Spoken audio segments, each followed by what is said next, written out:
Bonjour, je m'appelle Louis Fabre, je suis séminariste pour le diocèse de Nice.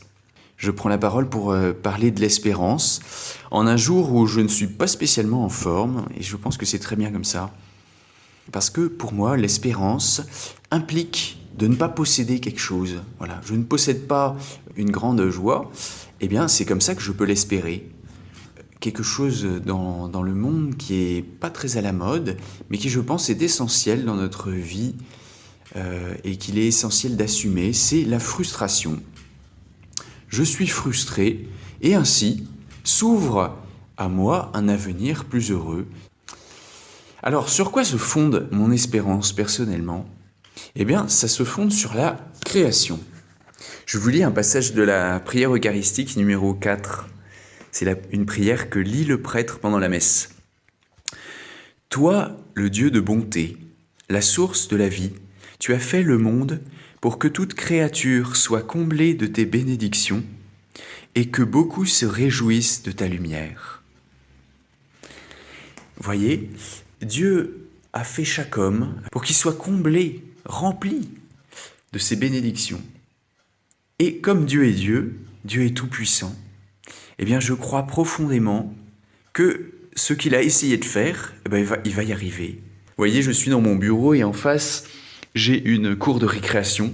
Il y a quelques minutes, il y avait encore vous les auriez entendus, il y avait encore plein d'enfants en train de jouer, de crier, de sauter partout. Et en fait, pour moi, c'est une bonne image de la plénitude à laquelle j'aspire. Un présent si dense qui ne se soucie plus de l'avenir. Et je pense que ça ressemble un peu au bonheur de l'éternité. Alors, il reste que malgré cette foi en Dieu, parfois l'espérance est difficile. Et pour cause, c'est un vrai effort. Je suis très touché par les paroles d'un psaume qui dit « Pourquoi te désoler, ô mon âme, et gémir sur moi ? Espère en Dieu. » Voilà. Pourquoi te désoler, mon âme ? Et donc, en fait, ça me touche beaucoup parce qu'on voit que le psalmiste, il est en train de lutter contre lui-même.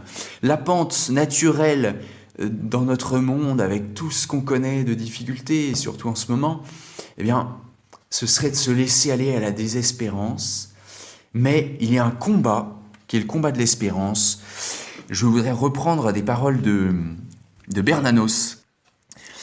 Il dit qu'elle est la détermination héroïque de l'âme et sa plus haute forme est le désespoir surmonté.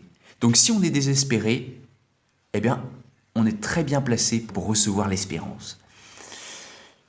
Voilà, il explique pourquoi l'espérance est un combat aussi. Il dit que n'espèrent seulement ceux qui ont eu le courage de désespérer des illusions et des mensonges où ils trouvaient une sécurité. Voilà, pour finir, je voudrais citer un passage de la parole de Dieu qui a été comme une étoile annonciatrice de ce bonheur futur.